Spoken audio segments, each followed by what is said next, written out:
अस्सलाम वालेकुम। आपको इस ट्रांसमिशन में खुशामदीद कहते हैं। एक्सप्रेस न्यूज़ की ये खुसूसी ट्रांसमिशन है। ईरान इसराइल के दरमियान जो तनाज़ा और ख़त्ते पर जो जंग के बादल मंडला रहे हैं इस वक्त, इसका मुस्तकबिल क्या है, पाकिस्तान का कंसर्न क्या होना चाहिए इस सारे मामले को लेकर, और अभी इस वक्त ईरान और इसराइल के दरमियान जो सिचुएशन है, क्या इसका कोई हल निकल सकता है या नहीं। एक तो ये कि कुछ अपडेट्स अभी इस हवाले से आ रहे हैं क्योंकि डेवलपिंग स्टोरी है। ईरान के मुख्तलिफ शहरों पर इसराइल ने अब से कुछ देर पहले एक मरतबा फिर से हमले किए हैं, और ये बताया जा रहा है, ईरानी मीडिया ये रिपोर्ट कर रहा है कि तेहरान में 5 धमाके जो है वो सुने गए हैं। इससे पहले ईरान ने भी इसराइल के खिलाफ आज जो है वो अपनी कार्रवाइयां जारी रखी हैं और एक और बड़ा हमला किया, जिसमें रिपोर्ट ये किया जा रहा है कि 13 इसराइली हलाक हुए हैं और 200 से ज़ायद ज़ख्मी हुए हैं। तल अवीव और दीगर शहरों में जो इमारतें हैं उन्हें भी नुकसान पहुंचा है। कुछ फुटेजेस हैं जो हमने सोशल मीडिया पर भी देखी है। लेकिन साथ ही साथ जो डोनाल्ड ट्रंप है, अमरीकी सदर, उन्होंने कहा है कि ईरान इसराइल को जो है वो माहिदा करना चाहिए और ये माहिदा करेंगे। ईरान के जौहरी मामलात का जो इशू है वो भी उस हवाले से भी ईरान पर दबाव बढ़ाने की कोशिश की जा रही है। और सबसे आम बात यह है कि ईरान हमारी हमसायगी में है, तो हमसायगी में अगर इस तरह की कोई भी सूरत हाल होगी तो उसका असर हम पर ज़रूर पड़ता है। इसी ट्रांसमिशन में जो है वो हम बात करेंगे। मेरे साथ इस वक्त जो मेहमान मौजूद है उनका मैं तारुफ करा देता हूँ। बैरिस्टर राशिद असलम साहब माहिर हैं बैनुल अमूर के, इनसे बात होगी। जौहर सलीम साहब सीनियर डिप्लोमेट है, अपना थिंक टैंक के भी हेड हैं, वो हमारे साथ मौजूद है। पाकिस्तान के सीनियर सिफारतकार जौहर सलीम साहब, थैंक यू सो मच।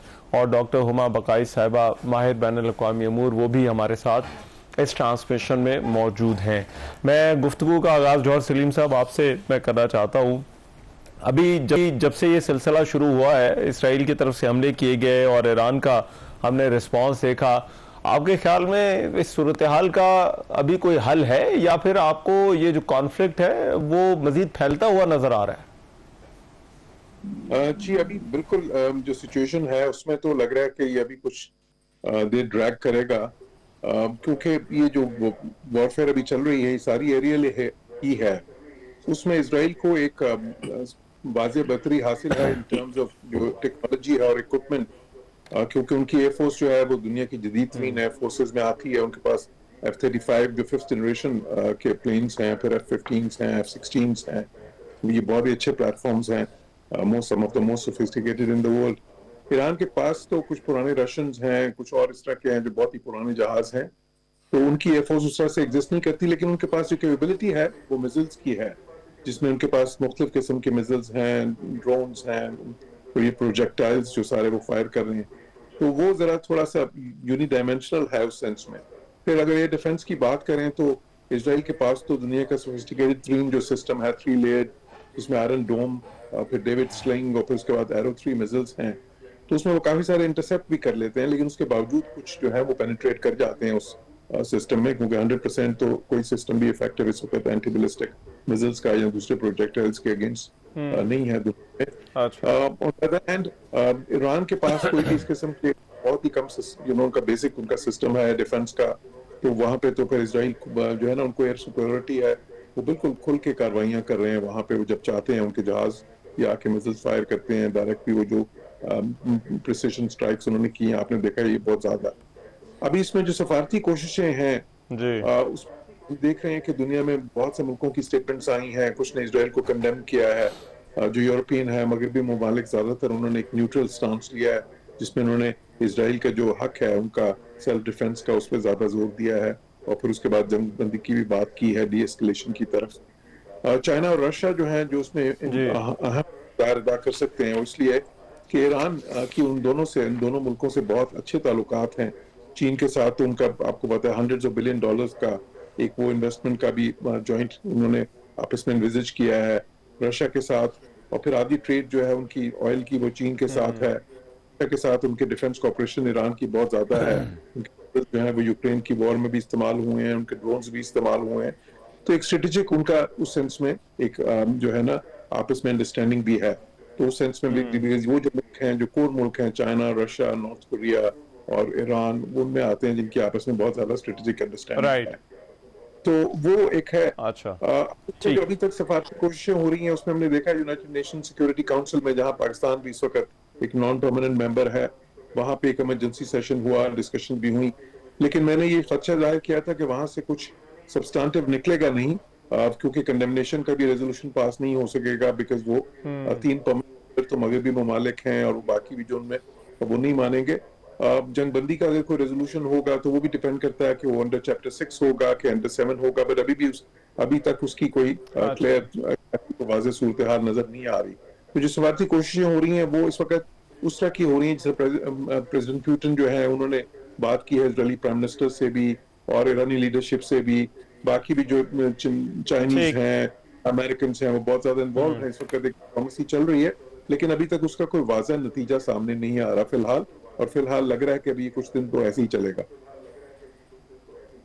अच्छा, राइट। मैं राशिद असलम साहब, आप क्योंकि बैनुल अक़वामी क़वानीन को भी देखते हैं, ये जो बेसिकली नॉन प्रोलिफरेशन वाला जो मामला है, ये सारा कॉन्फ्लिक्ट ऐसा लग रहा है बज़ाहिर कि ये उसी के साथ ही जुड़ा हुआ है, बट जो नॉन प्रोलिफरेशन का मामला है या ईरान के जहाँ पर जौहरी एम्बिशंस का जिक्र होता है, आपके ख्याल में ये जो हमने पिछले 1-2 दिन देखा है, सूरत हाल देखी है, इसराइल का हमला, क्या इससे जो है वो दूसरे ममालिक डिटर होंगे जहां पर वो पीछे हटेंगे अगर किसी का कोई न्यूक्लियर एम्बिशन है, या फिर आपको लगता है कि मजीद एनकरेज हो जाएंगे कि भाई बना लेना चाहिए वरना ये इसी तरह से होगा जो ईरान के साथ हो रहा है? जी बहुत शुक्रिया। देखें, सबसे पहले तो नॉन प्रोलिफरेशन जो ट्रीटी है उसका ईरान मेंबर है, सिग्नेटरी है उसका। अब उसमें ईरान का ये कहना है कि उनका वो सारा जो प्रोसेस था एनरिचमेंट का, जो एक मेयार होना चाहिए था उसके ऊपर वो था, उससे ज्यादा नहीं था। लेकिन इसराइल का ये कहना है कि वो 60% से ऊपर चला गया था और वो एटॉमिक बॉम्ब बना सकते थे। बट इस पे आईएईए की जो रिपोर्ट है मुस्तनद अभी तक नहीं है। आईएईए परसों से अपनी जस्टिफिकेशन दे रहा है, उनके डायरेक्टर्स अपनी जस्टिफिकेशन दे रहे हैं। ऑब्वियसली एक ऑब्लिगेशन जो था, जो इंटरनेशनल लॉ के तहत जो जिनेवा कन्वेंशन का आर्टिकल 56 है, वो ये कहता है कि आप किसी के एटॉमिक एसेट्स पे हमला नहीं कर सकते। तो ये तो एक ब्रीच ऑब्वियसली है जो इसराइल ने की है। अब इसमें इसका एक और एस्पेक्ट जो है कि इसराइल जो है वो पॉलिटिकली भी थोड़ा तनहा हुआ है इस पूरी सिचुएशन में, क्योंकि अगर आप इस जंग को देखें तो ये गजा की जंग से बिल्कुल टोटली डिफरेंट है। गजा की जंग में ये हुआ था कि वो 40 लोग कैप्चर हुए, उसके बाद मॉरली लोगों ने काफी मुल्कों को ग्राउंड मिल गई कि वो उनको सपोर्ट कर सकते थे उस जंग में, जिसमें अमेरिका ने भी खुल के सपोर्ट किया, यूके ने भी किया, फ्रांस ने भी किया, बाकी सारे ममालिक ने किया। बट इस जंग में ये हुआ है कि पहले पहल इसराइल की तरफ से हुई है वो, और एटॉमिक एसिड्स पे हमला किया गया जो एक सीरियस इकदाम है इंटरनेशनल लॉ के तहत भी। उसमें कोई भी इस वजह से कंट्री सब खुल के सामने नहीं आ रहा, खुल के सपोर्ट नहीं कर रहा। इवन यहाँ तक है कि आज फ्रांस के जो फॉरेन मिनिस्टर हैं उन्होंने भी ये कहा है कि हमारा इस हमले से बिल वास्ता या बिला वास्ता जी, कोई ताल्लुक नहीं है। उसके अलावा अगर आप जो यूएस प्रेसिडेंट की बात देखें तो उन्होंने आज रशियन जो सदर हैं पुतिन, उनको कहा है कि आप इसमें सालसी करें, हम आप इसमें मीडिएशन करें, जो एक बहुत अच्छी बात है। और इसमें एक और मुसद्दका गैर मुसद्दका इत्तला आता है कि चाइनीज एक जो है मिलिट्री कैरियर आज लैंड किया तेहरान में, जो कोई मिलिट्री साजो सामान लेके गया है। इसका मतलब है कि ईरान को कहीं ना कहीं से जी, सपोर्ट है। एक तो ये बात होगी। अब उसमें एक और जो इशू है कि यूएस कभी भी ओपनली इसमें एंगेज नहीं होएगा इस जंग में, मेरा ये ख्याल है, क्योंकि उनको पहले यमन की वजह से जो बाबुल महमद है वहां पे उनको रेजिस्टेंस का सामना है। वहां पे आपने देखा होगा उनका बैरी बेड़ा गया, बट वो उस तरह से उसको ओपन नहीं करवा पाए जिस तरह होना चाहिए था, क्योंकि यमन की हुकूमत जो है इस वक्त हूती जी, बागियों के साथ अलाइन हो गई है। अब दूसरा उसमें वहां पे जो है वो स्टेट ऑफ होरस, जो एक ऑब्वियसली आबनाए होरस है, वहां से 20% सप्लाई जी, होती है ऑयल की। अब अगर उस ऑयल की सप्लाई ईरान रोक देता है तो वो तकरीबन आप कह लें कि between 30 to 40% supply he oil की रुक जाएगी। एक उससे दोनों जगह से, दोनों जो रास्ते हैं, जो मैरीटाइम के अहम रास्ते हैं, जो बहुत बड़े चेक पॉइंट्स हैं ऑयल की तरसील के लिए। तो मुझे ये लगता है, मेरा ये मानना है कि यूएस इसको इस जंग को फैलाएगा नहीं, वो इसको रोकेगा, इसको काम डाउन करेगा सिचुएशन को। एक अच्छा, ये भी इशू है। दूसरी बात ये है कि मॉरली भी किसी भी मुल्क के लिए ईरान को इस वक्त सपोर्ट करना बड़ा मुश्किल है, जबकि उन्होंने इस अटैक को इनिशिएट किया उस सूरत हाल में कि जब एक ऑब्वियसली ओमान में निगोशिएट किया जा रहा था यूएस की तरफ से कि वो कह रहे थे कि 3.6 पे यूरेनियम की अफजूदगी को लाएं। उसका सेशन होना था जो आज राइट। होना था, जो ऑब्वियसली नहीं हुआ, कैंसिल हो गया। तो बड़ी दिलचस्प सूरत हाल है, बट इसमें फिर एक दफा मैं कहूंगा ये जंग लंबी नहीं जाएगी, ये कुछ हफ्ते चलेगी, उसके बाद इसमें इन्वॉल्वमेंट हो जाएगी और इसमें रशिया और अच्छा चाइना मुझे ये लगता है कि ईरान को सपोर्ट करेंगे। अच्छा जी, डॉक्टर उमा बकाई साहब, एक आम तासुर तो यह है कि अमेरिका के अलावा कोई और इस जंग को नहीं रुकवा सकता। आपको लगता है कोई और सूरत है इस जंग को रोकने की?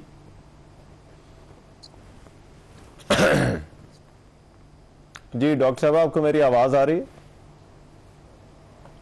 मुझे आपकी आवाज आ रही है, आपको मेरी आवाज आ रही है?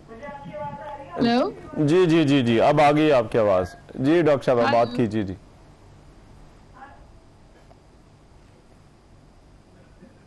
हेलो जी डॉक्टर साहब, आपको सुन रहे हैं जी, बात जी, कीजिए आवाज जी। आ रही है आपको? आपको मेरी आवाज आ रही है? अच्छा, मेरा ख्याल है कोई डॉक्टर साहब की तरफ हेलो डिले है। मैं जौहर सलीम साहब आपकी तरफ आता हूँ। एक मामला जिस पर पहले भी बात होती रही है, वो ये कि कहीं ना कहीं ये सब कुछ गजा के साथ जुड़ा हुआ है। किस तरह से आप देखते हैं कि ये दोनों मामले एक दूसरे के साथ जो है वो कनेक्टेड हैं? जी, वो कनेक्टेड तो इस सूरत हाल में है कि आप देखें, इसराइल ने बड़ा सिस्टमैटिकली, उनके लिए जो ईरान का न्यूक्लियर प्रोग्राम है वो सबसे बड़ा खतरा है। तो उन्होंने बहुत सिस्टमैटिकली ये किया है कि वो मज़ाहमती ग्रुप जो इसराइल के अराउंड थे सारे, और जो जो जो जिनको वो ईरान की जी प्रॉक्सीज, जिसमें हमास था या है, और उसके बाद फिर ये हिजबुल्लाह है, फिर सीरिया में, शाम में भी वो जो है उनकी हिमायत याफ्ता हुकूमत थी। उनको एक एक करके आपने देखा है कि वो बहुत ही ज्यादा डैमेज कर दिया है और किसी हद तक इनफेक्टिव कर दिया है। सीरिया में तो हुकूमत ही चेंज हो गई है और अब जो नई जी हुकूमत है उसमें इसराइल का काफी असर नफूस भी है। तो वो उन्होंने बिल्कुल जो है उस सेंस में ये सारा इंटरकनेक्टेड है, क्योंकि वो इसराइल ये समझता है कि सारे जो है ईरान उनको इनसर्कल किया हुआ था एक लिहाज से, और ईरान ने अपने लिए ये एक किस्म का, ये ईरान की रिटेलिएशन थी, क्योंकि इससे पहले अगर ये स्ट्राइक्स ईरान पे नहीं हुई इतने सालों में, जबकि इसराइल ने कई बार थ्रेटन भी किया, उनको धमकियां भी दी और वो करना भी चाहते थे, तो उसकी एक बड़ी वजह ये थी कि उनको ये खतरा होता था कि उस वक्त वो जो है, जो हिजबुल्लाह हैं या हमास हैं या शाम से, उन पे रॉकेटों की बारिश हो जाएगी, वहां से रिटेलिएशन होगी बहुत ज्यादा। जी तो वो जब उन्होंने खत्म कर दिया सिस्टमेटिकली, उनका वो वाला इनफेक्टिव कर दिया, तो अब उनको वो खतरा जरा कम हो गया। तो अब जो भी रिटेलिएशन है वो डायरेक्ट हो रही है, और ये एक्सपेक्टेड भी था। जो है, मैंने भी अपने कमेंट्स में यही कहा था कि ईरान के पास यही ऑप्शन है कि वो, और वो उनके पास है भी, यूनिडायमेंशनल ही है। बेसिकली वो प्रोजेक्टाइल्स फेंकते रहे उनके ऊपर, क्योंकि उनकी एयरफोर्स तो कोई ऐसी वो तो उधर जाके मार नहीं कर सकती। तो उनका सारा जो है दारोमदार है मिसाइल्स के ऊपर और ड्रोन्स के ऊपर और जो भी प्रोजेक्टाइल्स हैं इस तरह के। तो जो इसराइल के सिस्टम है उनमें से जी काफी ज्यादा तो देते हैं, लेकिन कुछ जो है उसमें से पेनिट्रेट कर जाते हैं, और उसमें उनकी, अब वो ईरान की कोशिश ये है कि उनकी, अब जिस तरह शहरी आबादियों पे वो कर रहे हैं, ताकि उनके लिए, इसराइल के लिए कॉस्ट बढ़ाया जाए इस जंग का। इस जंग का जो इसराइल का कॉस्ट है वो बढ़े और उनपे उनके अवाम का प्रेशर आए कि जी इसको खत्म करें। दूसरी तरफ इसराइल जो है उसको ऑलमोस्ट एक इस वक्त तो इम्प्यूनिटी से अटैक में कर रहा है ईरान पे, उनको एयर सुपीरियरिटी हासिल है। तो वो उनकी जो आर्म इंस्टॉलेशंस हैं, देखें उन्होंने जो टारगेटेड वहां पे असैसिनेशंस या इस वक्त वो जो है ना टेक आउट किए हैं, उनकी बिल्कुल आला जो है फौजी कमांड, और फिर साइंटिस्ट, जो न्यूक्लियर साइंटिस्ट जो उनके नजदीक बहुत अहम है। तो इसलिए जी मेरा ख्याल है कि इस सिचुएशन में, जबकि सारा इंटरकनेक्टेड है, इसमें इसराइल को एक वाज़ेह बर्तरी इस वक्त हासिल है, और जो है अगर ये ज्यादा चलता है तो फिर वो शायद, इसराइल की कोशिश पूरी यही है कि किसी तरह अमेरिका भी इसमें बिलवास्ता शामिल हो जाए। उससे उनको सबसे बड़ा फायदा जो अच्छा हो सकता है वो ये है ठीक कि अमेरिका के पास B-2 बॉम्बर्स हैं, और वो B-2 बॉम्बर्स के थ्रू वो एक बॉम्ब्स होते हैं, बंकर बस्टर्स, वो फेंक सकते। और वो, क्योंकि जो ईरान की न्यूक्लियर इंस्टॉलेशन हैं वो जमीन में काफी गहराई पे हैं, और ये सिर्फ जो अभी तक जी जो बॉम्ब, इतना ज्यादा उनको नुकसान शायद नहीं पहुंचा सके, लेकिन जो बंकर बस्टर्स हैं वो पहुंचा सकते हैं। तो इसलिए वो उनकी कोशिश है पूरी तरह से इसराइल की कि किस तरह अमेरिका भी इसमें आ जाए, उसमें एक चीज ये भी देखने की है जो आम है कि इजराइल के अंदर जो नॉन अरब पॉपुलेशन है वो तकरीबन 7 मिलियन है, 70 लाख। तो उसमें 7 लाख लोग जो हैं वो अमेरिकन सिटीजन हैं। तो इसलिए वहां पे जो कैजुअलिटीज होंगी उसमें लामहला इस चीज का भी चांस मौजूद है कि उसमें अमेरिकन सिटीजन की कैजुअलिटीज भी होंगी। अच्छा, इस पर कि अमेरिका पे प्रेशर बढ़ेगा। ठीक, कि बिल्कुल सही। किस तरह से वो जी। राइट। हुमा बकाई साहब, आपको आवाज आ रही है? जी मुझे आवाज आ रही है। अच्छा जी, डॉक्टर साहब, मैं पूछना आपसे ये चाह रहा था कि इस जंग के रोकने की कोई सूरत आपको नजर आती है? क्या हो सकता है? देखिए, जंग जो है वो सिर्फ एक मुल्क का मफाद है इस जंग में, और एक मुल्क की सर्वाइवल जुड़ी है इस जंग को जिंदा रखने में, और वो है इजराइल। और इजराइल आज से नहीं, जब से ये तनाज़ा शुरू हुआ है तब से उसकी ये कोशिश है कि किसी तौर वो अमेरिका को इस जंग में घसीट ले, चाहे वो एम्बेसीज पे अटैक, इजराइल इरानियन एम्बेसीज को अटैक करता है ताकि फिर ईरान रिटेलिएट करे और अमेरिका अच्छा। उस रिटेलिएशन के बाद पुष्पराई के लिए वहां आ जाए। ऐसा अब तक नहीं हुआ क्योंकि दोनों मुल्क स्ट्रैटेजिक रिस्ट्रेंट का मुजाहरा करते हैं। ईरान भी स्ट्रैटेजिक रिस्ट्रेंट का मुजाहरा करता है और अमेरिका भी स्ट्रैटेजिक रिस्ट्रेंट का मुजाहरा करता है। अब की भी आपने देखा कि पहला स्टेटमेंट ये आया कि यूनिलैटरल अटैक है, हमारी सपोर्ट से नहीं हुआ है। लेकिन एक नई डेवलपमेंट है जो ये है कि आप सब बंदियां देख रहे हैं ना, आपको वाज़ेह तौर पे स्टेटमेंट्स आ रहे हैं, कुछ खबरें जो है वो कंफर्म्ड हैं, कुछ अनकंफर्म्ड हैं, लेकिन जो दुनिया में सबबंदी हो रही है वो वाज़ेह तौर पे नजर आ रही है। और ये सबबंदी समझिए मिरर इमेज है उस सबबंदी का जिसको हम न्यू कोल्ड वॉर कहते हैं। और देखना ये है अच्छा। कि ये न्यू कोल्ड वॉर डिटर्मिन हो जाएगी इस कॉन्फ्लिक्ट से। ये बात अहम नहीं है कि ये कॉन्फ्लिक्ट लंबा चलेगा या छोटा चलेगा, मेरा नहीं ख्याल कि लंबा ना ईरान सस्टेन कर सकता है ना इजराइल इस कॉन्फ्लिक्ट को लंबा सस्टेन कर सकता है, लेकिन ग्लोबल लेवल पर जो सबबंदियां हैं और कौन किसके साथ खड़ा है ये वाज़ेह तौर पे नजर आ रहा है। और इसके साथ साथ एक्सपोजर्स भी हो रहे हैं। फॉर एग्जाम्पल, सीरिया में रिफ्यूलिंग हुई इजरायली प्लेन्स की, दिस वाज अनहर्ड ऑफ। अच्छा, और जाहिर इसका मतलब है कि जो सीरिया में आपने पूरी चेंज देखी उसके पीछे इजराइल और अमेरिका दोनों का हाथ था। बावजूद जिस शख्स को लाए हैं उसमें सवालिया निशान था। तो बहुत सारे एक्सपोजर्स जो हैं वो इस कॉन्फ्लिक्ट की वजह से हो रहे हैं। दूसरी बात ये कि देखिए, मेरा ख्याल कि ईरान को अमेरिका जी। अंडर करता या इजराइल अंडर एस्टिमेट करता है, क्योंकि ईरान ने तो ये तैयारी दिहाइयों से की हुई है। उसकी पहली कोशिश ये थी कि जंग को अपनी दहलीज से दूर रखे, तो प्रॉक्सीज का उसने एक नेटवर्क बिछाया था। इजराइल इसलिए इस वक्त शेर हुआ है क्योंकि उसने वो प्रॉक्सीज के नेटवर्क को तबाह कर दिया, हिजबुल्लाह को वीकन किया, हमास को वीकन किया, हुटीज को काउंटर किया।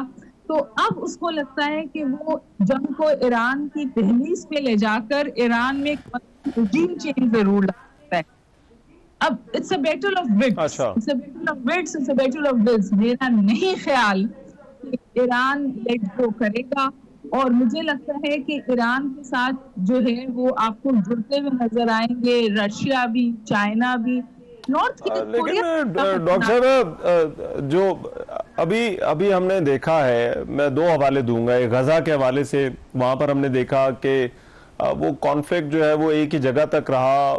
दीगर ममालिक सफारती लिहाज से तो ज़ाहिर बात है इन्वॉल्वमेंट बहुत ज़्यादा है, लेकिन कोई वैसे हमने इन्वॉल्वमेंट नहीं देखी।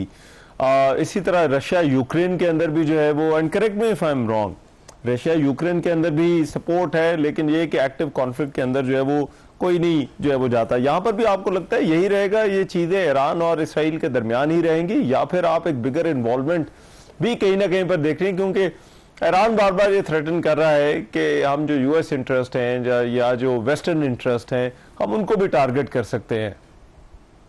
ईरान तो जाहिर है क्योंकि एसिमेट्री ऑफ पावर है, इसलिए वो अपनी तमाम ऑप्शंस ओपन रखेगा, बशमूल इसके अमेरिकन को टारगेट किया जा सकता है, बशमूल इसके कि सी लेन्स को बंद किया जा सकता है। लेकिन यहाँ जो एक मेजर डिफरेंस है कि कन्वर्जेंस, ईरान में कन्वर्जेंस आपको नजर आएगी, क्योंकि रशिया के साथ चाइना की कन्वर्जेंस थी यूक्रेनियन कॉन्फ्लिक्ट में।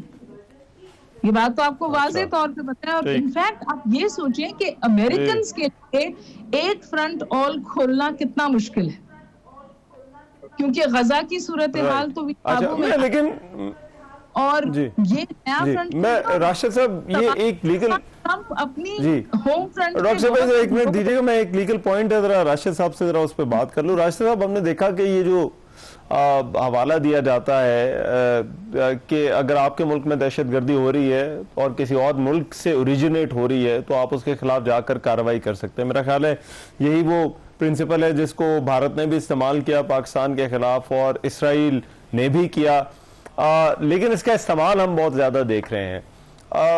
पहले ये सुपर पावर्स तक था, लेकिन अब ये जो दूसरे मुल्क हैं ये भी इसको, इस असूल को इस्तेमाल करते हुए, इसको बयान करते हुए जो है वो ये काम करना शुरू हो गए। आपके ख्याल में क्या इसकी एक्सेप्टेंस बढ़ रही है, या फिर ये आइसोलेटेड एग्जांपल्स हैं इंडिया और इसराइल जो इस तरह से कर रहे हैं, या इस कानून का या इस राइट का हवाला दे रहे हैं?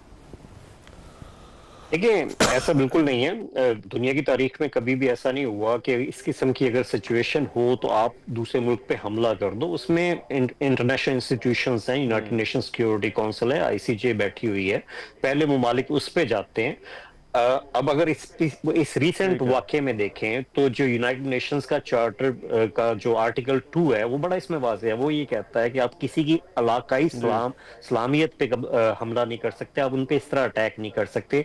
अगर कोई इशू है तो आपको यूनाइटेड नेशन सिक्योरिटी काउंसिल में जाना चाहिए। जैसे इसराइल ने ये कहा था कि वो बम बना रहे हैं, ईरान बम बनाने के बिल्कुल पास है, एटॉमिक जो पावर हासिल करने के बिल्कुल पास है। अगर इस किस्म की सिचुएशन थी तो उनको यूनाइटेड नेशन सिक्योरिटी काउंसिल में जाना चाहिए था, उस पर बहस होती, उसके बाद बातचीत होती। ये डायरेक्ट अटैक जो है ये ईरान को हक देता है under article 51 of United Nations charter के उसको अटैक को जवाब दे सकते हैं, जो कि ईरान दे रहा है और लीगली दे रहा है। इसमें कोई ऐसी दो राय नहीं है।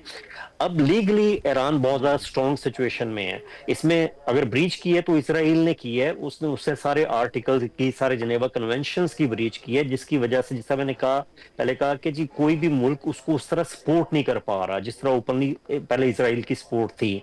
हाँ, आसपास जो पड़ोस में प्रॉक्सीज जो उसकी मुतासर हुई हैं उसकी वजह से वो बुनियादी तौर पर ग्राउंड से कुछ सपोर्ट ले रहा है, जॉर्डन से ले रहा है, सीरिया से ले रहा है, बट खुल के कोई भी इसमें सपोर्ट नहीं दे रहा। आपने देखा होगा कि सऊदीया ने इस पे मुकम्मल तौर पे एक बयान दिया है कि इस अटैक के खिलाफ। उसके अलावा यूएई ने इसकी मजम्मत की है, जो कि एक बहुत अच्छी बात है। हो सकता है वो खुल के ईरान की सपोर्ट ना कर पाए, लेकिन यही बहुत है कि उन्होंने पहली दफा इस किस्म के बयान दिए हैं। इंडिया ने नहीं दिया, क्योंकि इंडिया की ऑब्वियसली ईरान के साथ बहुत अच्छे ताल्लुकात है। जैसे आज शंघाई में जो कॉन्फ्रेंस हुई है उसमें भी इंडिया ने रिफ्यूज कर दिया कि वो उसकी मजम्मत, जो ईरान पे अटैक हुआ उसकी वो मजम्मत करेंगे। हालांकि ईरान के हमेशा इंडिया के साथ बहुत अच्छे ताल्लुकात रहे हैं। तो इस पूरे जो सिचुएशन है उसमें एक और क्लियर रिफ्ट नजर आती है between European Union and America as well. अब उसमें रशिया के पास चांस है, चाइना के पास चांस है अपनी बर्तरी साबित करने का आलमी तौर पे। और मैं ये समझता हूँ कि वो उसको सपोर्ट भी करेंगे ईरान को आगे चल के। राशिद साहब, जरा मुझे एक ब्रेक का कहा जा रहा है, एक ब्रेक के बाद वापस जरा यहीं से कंटिन्यू कीजिएगा, ट्रांसमिशन जारी रहेगी इस ब्रेक के बाद। Welcome back after the break. Iran Israel तनाज़े पर बात हो रही थी और ब्रेक पर जाने से पहले राशिद असलम साहब से बात कर रहे थे। मैं जौहर सलीम साहब आपके पास आता हूं, लेकिन राशिद साहब आप जरा अपना जो पॉइंट एक्सप्लेन कर रहे थे कि ये क्यों एक नई नॉर्म हम देख रहे हैं बैनुल-अक़वामी जो है वो ताल्लुकात के अंदर भी, और जिसका मुल्क हवाला देते हैं कि अगर उनके मुल्क में अगर कुछ हो रहा है तो दूसरे मुल्क में जाकर जो है वो हमला किया जा सकता है। लॉ है उसके जो पुराने जो भी डेवलप्ड नॉर्म्स हैं उसके मुताबिक आप सिर्फ इसी सूरत में हमला कर सकते हैं कि अगर कोई मुल्क आप पे हमला करने वाला हो, इमिनेंट थ्रेट हो आपको। अब इमिनेंट थ्रेट में मीन्स के 1 घंटे में, 24 घंटे में आप पे हमला करने वाला हो। अब इजराइल आया कि ये साबित कर सकेगा कि ईरान हमला करने वाला है या नहीं? मेरा नहीं ख्याल कि वो साबित कर पाएगा, क्योंकि इजराइल ने तो खुद कह दिया कि ये एटॉमिक बॉम्ब बना रहे थे जिसकी वजह से हमने हमला किया। इसी तरह इंडिया के पास कोई हक नहीं था पाकिस्तान पे हमला करने का। इसी वजह से सफारती तौर पे इंडिया को हर जगह पे नाकामी हुई। इवन जब उनका वफ्द भी इंटरनेशनल दौरों पे गया तो आपने देखा होगा कि हर जगह से उनको वो पजीराई नहीं मिल सकी, वो सुनवाई उनकी नहीं हो सकी जो नॉर्मली होती थी, बिकॉज उन्होंने जो इनिशिएट किया वो इलीगल राइट। था। इसी तरह इसराइल ने जो इनिशिएट किया वो इलीगल है, इसी वजह से इंटरनेशनली उनकी वो पजीराई नहीं हो पाएगी।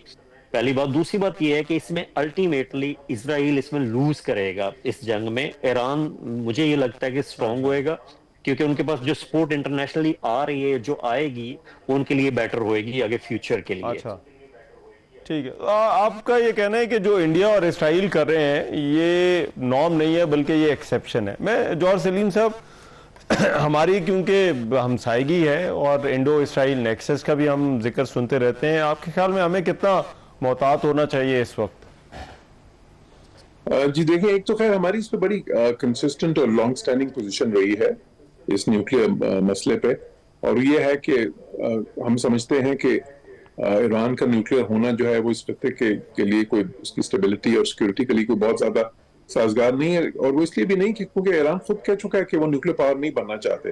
बल्कि आपको याद होगा कि उनके सुप्रीम लीडर ने अली खamenei ने तो इस पे एक इडिक्ट, उन्होंने एक फतवा दिया था कि अन इस्लामिक होगा अगर ईरान न्यूक्लियर बॉम्ब बनाता है। तो हम तो ये समझते थे कि एक तरफ तो वो है, वो खुद भी कह रहे हैं और हम भी ये समझते हैं। दूसरी तरफ ये है कि साथ ही साथ हमारी ये भी थी क्लियर पोजीशन कि ये मसला जो है ये मुज़ाकरात के जरिए हल होना चाहिए, पीसफुल डायलॉग के जरिए।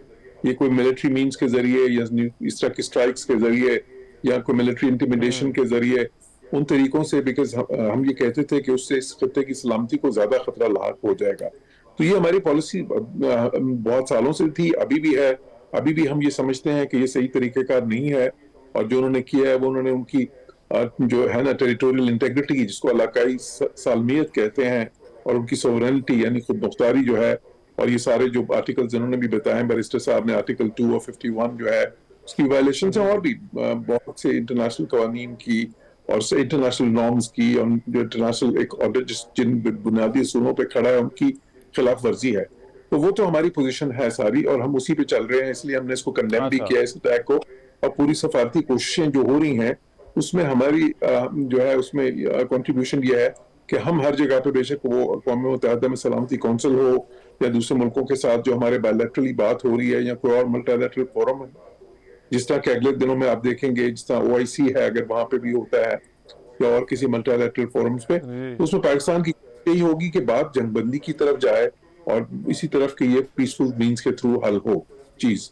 लेकिन अब एक चीज और मैं इस पे कहूंगा, लेकिन आपको लगता है कहीं ये मामला जो है वो, क्योंकि जो इसराइल और अमेरिका के कनेक्शन है, ये जंग कहीं अमेरिका को दोबारा से इस खत्ते में ना ले आए? देखिए, मेरा ख्याल है कि अगर ये जंग ज्यादा तवील होती है तो मेरा ख्याल थोड़ा सा मुख्तलिफ है जो है बैरिस्टर साहब से। मेरा ख्याल है कि वो ईरान के लिए कोई इतना अच्छा नहीं होगा, क्योंकि ईरान की जो ऑप्शंस हैं उसमें जो रेंज ऑफ ऑप्शंस उनके पास है, एक तो यही है कि जाहिर है वो मिसाइल्स और जो प्रोजेक्टाइल्स हैं लॉन्च करते जाएं, और वो इसराइल को ज्यादा से ज्यादा नुकसान पहुंचाएं, और उनके लिए कॉस्ट जो है इसका बढ़ाते जाएं। एक ये ऑप्शन है। दूसरी ऑप्शन ये है कि वो आप ही गुजरगाहें बंद कर दें यहाँ पे, जो है ना ये स्ट्रेट ऑफ हॉर्मज वगैरह। वो बहुत खतरनाक ऑप्शन होगा, बिकॉज अगर वो करेंगे तो उनके अपने जो हलीफ हैं, जिस तरह चाइना, उनके लिए भी अच्छा नहीं है, हमारे लिए भी नहीं, बहुत सारे मुल्कों के लिए। और वो फिर सफारती जो हमायत उनको हासिल है, शायद उसमें से भी वो कुछ खो दें। तीसरा यह है कि ऑप्शन के वो अगर उन बेसिस पे हमला कर दें जो अमेरिका की में, क्योंकि अमेरिका इतना ज्यादा सपोर्ट कर रहा है इसराइल को, तो उस सूरत में फिर अमेरिका डायरेक्ट आ जाएगा, बिलवास्ता तौर पर इस जंग में शामिल हो जाएगा। तो वो भी कोई इतनी अच्छी ऑप्शन नहीं होगी, उनके लिए ज्यादा खतरात पैदा करेगी। मेरा ख्याल है इसमें सबसे अहम रोल जो मैं देख रहा हूँ अब वो इसके बाद से वो होगा, एक तरफ तो ये कि अमेरिका इस जंग में डायरेक्टली आता है कि नहीं, एक चीज। दूसरा ये कि चीन का, चाइना का और रशिया का रोल क्या होगा, कि अभी क्या वो सिर्फ सफारती तौर पे ही अपना प्रेशर करेंगे और अपना जो है उनका क्लाउड है दुनिया में उसको इस्तेमाल करेंगे कि इसको कहीं जंगबंदी की तरफ ये बात जाए, या वो किसी स्टेज पे क्या वो जो है ना सपोर्ट करेंगे थ्रू मिलिट्री मीन्स या कोई और। या आजकल तो ये ना इंटेलिजेंस सपोर्ट भी आप दे सकते हैं, हम साबित हो सकती है, जिस तरह जो उनके चाइना के और रशिया के बहुत सारे ना उनके वो हैं सैटेलाइट्स हैं, वहां से वो ऐसी रियल टाइम इंफॉर्मेशन दे सकते हैं जो उनके मिसाइल्स की फॉर एग्जांपल उनकी प्रिसिशन बेहतर बना सकती है, और भी बहुत सारी इस तरह की चीजें हैं जो वो तो क्या वो उस हद तक जाएंगे कि नहीं, और सफारती सतह पे भी वो किस हद तक जाएंगे, कितना प्रेशराइज करेंगे।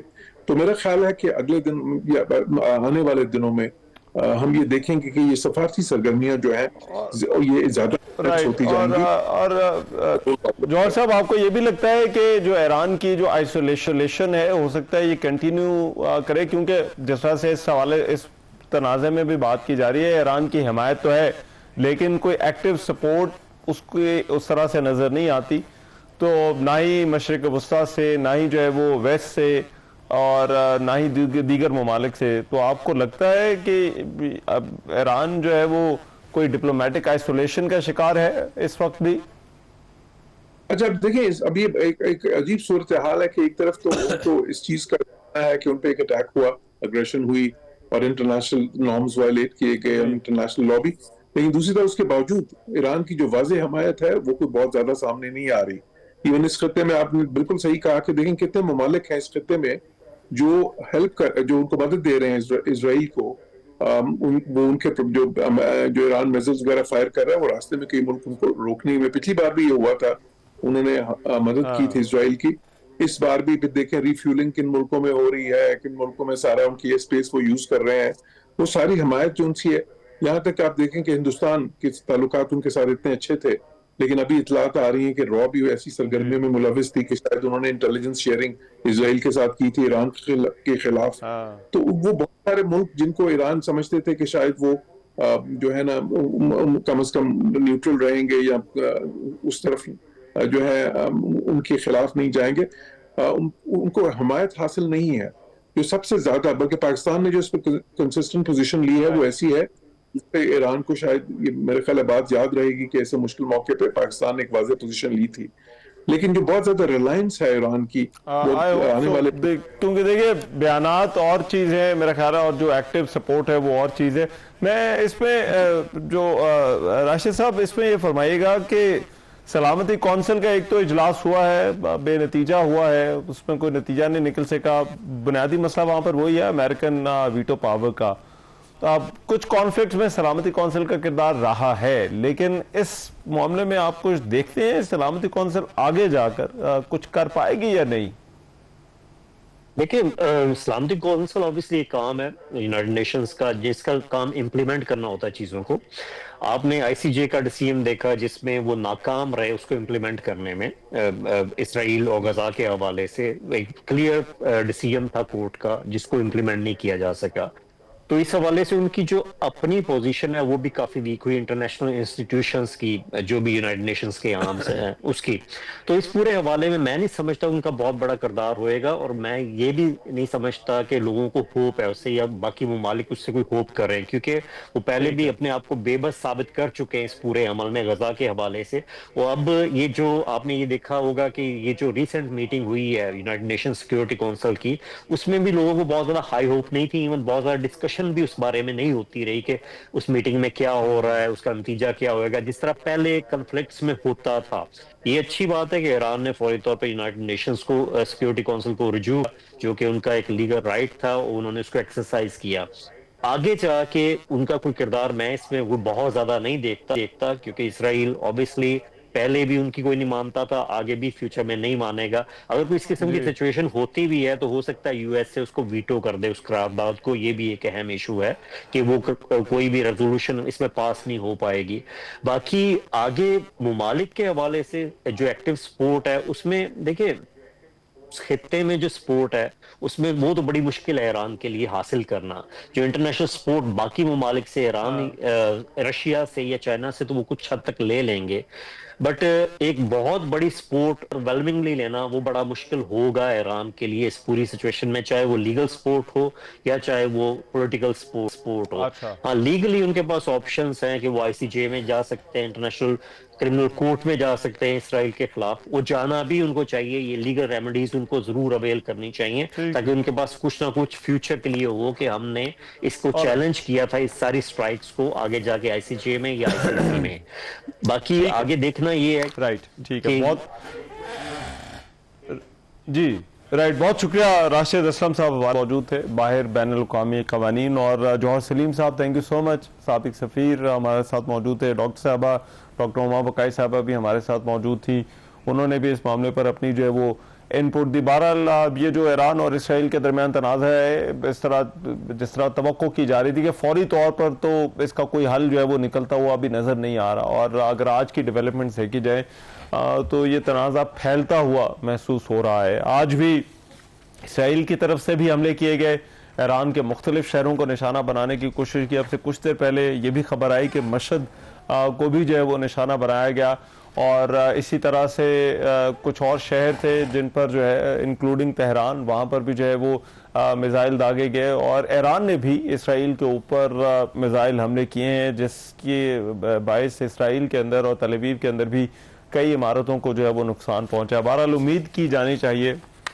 कि इस मामले का कोई हल निकले, क्योंकि ये बिल्कुल हमारी हमसायगी के अंदर हो रहा है, और ऐसा कोई भी कॉन्फ्लिक्ट या ऐसा कोई भी तनाज़ा जो है वो हमारे लिए भी, हम पर भी असरात जो है वो डाल सकता है। यही तारीख भी हमें बताती है, और शायद यही इस वक्त हमारा सबसे बड़ा कंसर्न भी है कि अगर ईरान में ये तनाज़ा ज़्यादा देर चलता है तो फिर इसके असरात हम तक भी आना शुरू हो जाएंगे। आज की इस ट्रांसमिशन से फिल वक्त के लिए इतना ही। मेज़बान रहमान को इजाज़त दीजिए, अल्लाह ने के बाद।